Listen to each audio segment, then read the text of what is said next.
Shri K J Jacob, ഈ വിധി ന്യായത്തിലൂടെ ഇങ്ങനെ കടന്നു പോകുമ്പോൾ അതിൽ സാങ്കേതികമായ കാര്യങ്ങളാണ് ഈ വിധിക്ക് പ്രധാനപ്പെട്ട കാരണമായി ചൂണ്ടിക്കാട്ടുന്നത് ഈ നാഗരത്നയാദ്യം.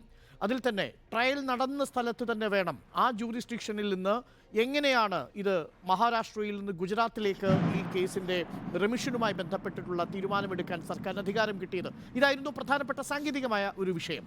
മഹാരാഷ്ട്രയ്ക്കാണ്, ഗുജറാത്തിനല്ല ഇതിനുള്ള കോമ്പിറ്റൻസി എന്നതാണ് ആദ്യത്തെ പ്രധാനപ്പെട്ട തർക്ക വിഷയം. ആ വിഷയത്തിൽ തന്നെയാണ് ഇപ്പോൾ റിമിഷൻ ക്യാൻസൽ ചെയ്തിരിക്കുന്നത്. പക്ഷേ അങ്ങനെ തികച്ചും സാങ്കേതികമായി കോടതി അങ്ങനെ വിധിന്യായം പറയുമ്പോഴും മനോഹരമായി കോടതി തന്നെ പറയുന്നു അതവിടെ നിൽക്കുന്നില്ല, കുറച്ചുകൂടിയുണ്ട് കാര്യങ്ങൾ പറയാൻ.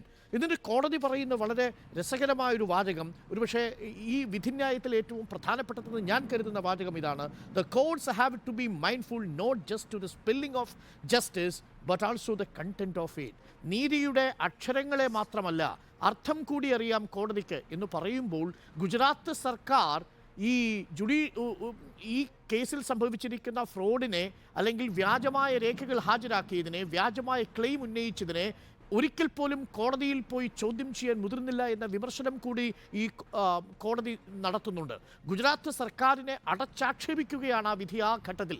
അതായത് നീതിയുടെ കണ്ടന്റ് മനസ്സിലാക്കാൻ എക്സിക്യൂട്ടീവിനും ലെജിസ്ലേച്ചറിനും കഴിയാതെ വരുന്നു എന്നൊരു സന്ദേശം കൂടി ഈ വിധിന്യായത്തിലൂടെ വായിച്ചെടുക്കാൻ കഴിയുന്നുണ്ടോ, പ്രത്യേകിച്ചും എക്സിക്യൂട്ടീവിന് നിലവിൽ ബിൽക്കിസ് ബാനു കേസിൽ?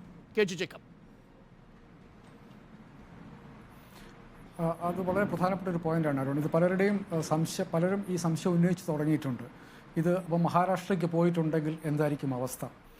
അവിടെയും BJP ഭരിക്കുന്ന ഒരു സർക്കാരല്ല ഇരിക്കുന്നത്. BJP ഭരിക്കുന്ന സർക്കാർ എങ്ങനെ തീരുമാനം എടുക്കുന്നു എന്നുള്ളതിൻ്റെ കൃത്യമായിട്ട് നാഴ്വഴി ആ ജഡ്ജ്മെൻറ്റിൽ എഴുതിയിട്ടുണ്ട്. അത്തരം ഒരു സാധ്യതയെ മുൻകൂട്ടി കണ്ടുകൊണ്ട് തന്നെയാണ് ഈ ജഡ്ജ്മെൻറ്റ് എഴുതി വച്ചിരിക്കുന്നത്. ഇതിൻ്റെ അകത്ത് തുടക്കം തുടങ്ങി, ആ ജഡ്ജ്മെൻറ്റിൻ്റെ ആദ്യത്തെ വരി തുടങ്ങി അവസാനം വരെ എന്തുകൊണ്ട് നിയമവാഴ്ച നിലനിൽക്കേണ്ടതുണ്ട് എന്നുള്ളതിനെക്കുറിച്ചുള്ള ഒരു ലാർജർ ആയിട്ടുള്ള ഒരു ഫ്രെയിം നിർമ്മിച്ചിട്ടാണ് ജസ്റ്റിസ് നാഗരത്ന ഇതിൻ്റെ അകത്തെ ടെക്നിക്കലായിട്ടുള്ള വിഷയമെടുത്ത് ഗുജറാത്ത് സർക്കാരിൻ്റെ ഇത്തരമൊരു തീരുമാനമെടുക്കാൻ ഗുജറാത്ത് സർക്കാർ അധികാരമില്ല എന്നുള്ള തീരുമാനത്തിലേക്ക് എത്തിയത്. അവരത് ചെയ്യുമ്പോൾ അതിൻ്റെ അകത്ത് സത്യത്തിൽ ഈ ഗുജറാത്ത് സർക്കാരിനോട് തീരുമാനമെടുക്കാൻ പറഞ്ഞ സുപ്രീം കോടതി വിധിയെയും വ്യംഗ്യാർത്ഥത്തിൽ പല സ്ഥലങ്ങളിലും വിമർശിക്കുന്നുണ്ട്. അതുപോലെ തന്നെ ഈ വളരെ പ്ലെയിനായിട്ടും ഈ പ്രതികളിൽ ഒരാൾ കോടതിയെ കബളിപ്പിച്ചാണ് ഇത് നേടിയത്. അതായത് മഹാരാഷ്ട്ര സർക്കാരിനെ സമീപിക്കാനുള്ള ഗുജറാത്ത് ഹൈക്കോടതി ഉത്തരവനുസരിച്ച് മഹാരാഷ്ട്ര സർക്കാരിനെ സമീപിച്ചെന്നും അവിടെ നിന്ന് റെമിഷൻ കിട്ടിയില്ല എന്നുമുള്ള വസ്തുത സുപ്രീം കോടതിയിൽ പറയാതെ ആർട്ടിക്കിൾ 32 ഉപയോഗിച്ച് സുപ്രീം കോടതിയിൽ പോയി ഒരു ഓർഡർ സംഘടിപ്പിച്ചു എന്നുള്ളതാണ് പ്രതികൾക്ക് നേരെയുള്ള ആക്ഷേപം. ഈ കാര്യം പരിഗണിക്കുമ്പോൾ സുപ്രീം കോടതിക്കും പലയിടത്തും തെറ്റുപറ്റി എന്ന് തന്നെയാണ് ആ ജഡ്ജ്മെൻറ്റിൻ്റെ പല ഭാഗത്തായിട്ട് എഴുതി വച്ചിരിക്കുന്നത്. എന്നിട്ട് അവർ ജഡ്ജ്മെൻറ്റിൻ്റെ ആദ്യവും അവസാനവും ഒക്കെ പറഞ്ഞു വെക്കുന്നത് അതിൻ്റെ അകത്താം അവർ നേരിട്ട ഭീകരമായ അനുഭവത്തെക്കുറിച്ചുള്ള നമ്മളെയൊക്കെ ഞെട്ടിക്കുന്ന അവസ്ഥ വീണ്ടും ഒരു വിശദീകരിക്കുന്നുണ്ട്. അഡ്വക്കേറ്റ് അരുൺകുമാർ പറഞ്ഞ പോലെ 8 പേരല്ല 13 പേരാണ് ആ കുടുംബത്തിലെ ആളുകൾ കൊല്ലപ്പെട്ടത്. 13 മനുഷ്യർ കൊല്ലപ്പെട്ട ഒരു സ്ത്രീയാണ്. അതൊക്കെ ആ ജഡ്ജ് അതിൻ്റെ അകത്ത് അവരത് വിശദമായിട്ട് എഴുതുന്നുണ്ട്. അതിൻ്റെ അർത്ഥം ഈ ജഡ്ജ്മെൻറ്റ് ഇതിലൊരു ടെക്നിക്കൽ കാര്യത്തിൻ്റെ പുറത്താണ് അവരിത് പരിഗണിക്കുന്നത് എന്ന് പറഞ്ഞിട്ട് അതിൻ്റെ ലാർജ് ഫ്രെയിംവർക്ക് അവർ ചെയ്തു വെച്ചിട്ടുണ്ട്. ഈ സുപ്രീം കോടതി വിധിയെ മറികടക്കുക എന്നുള്ളത് അത്ര എളുപ്പമായിരിക്കില്ല. മഹാരാഷ്ട്ര സർക്കാരിന് ഇപ്പോൾ അതിൻ്റെ അകത്ത് വളരെ കൃത്യമായിട്ട് പറഞ്ഞിട്ടുണ്ട്.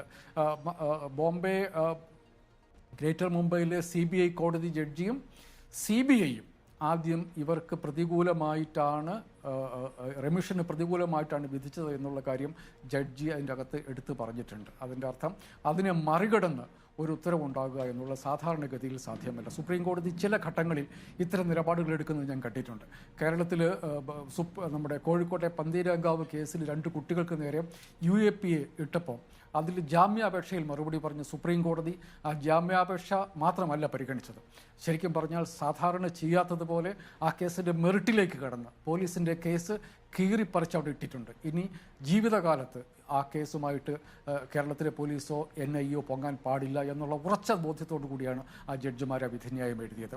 അതുപോലെ തന്നെയാണ് ഇത് ടെക്നിക്കലായിട്ട് ഗുജറാത്ത് സർക്കാരിന് ഇതിൽ തീരുമാനമെടുക്കാനുള്ള അധികാരമില്ല എന്ന് പറയുന്നതോടൊപ്പം ഏതെങ്കിലും തിരിച്ചുള്ള ഒരു തീരുമാനം മാനവരാശിക്കെതിരെ നടക്കുന്ന കുറ്റകൃത്യമാണ് എന്ന് പറഞ്ഞുറപ്പിച്ചു വെച്ചിട്ടുണ്ട് ആ ജഡ്ജി. ഇതിനെ മറികടക്കാൻ മഹാരാഷ്ട്ര സർക്കാരിന് ഒരു കൊടുത്താലും മഹാരാഷ്ട്ര സർക്കാർ ഈ കേസ് പരിഗണിക്കുമ്പോഴും ഈ സുപ്രീം കോടതി വിധിയെ മറികടക്കാനുള്ള ന്യായങ്ങൾ അവർ കണ്ടെത്തേണ്ടി വരും.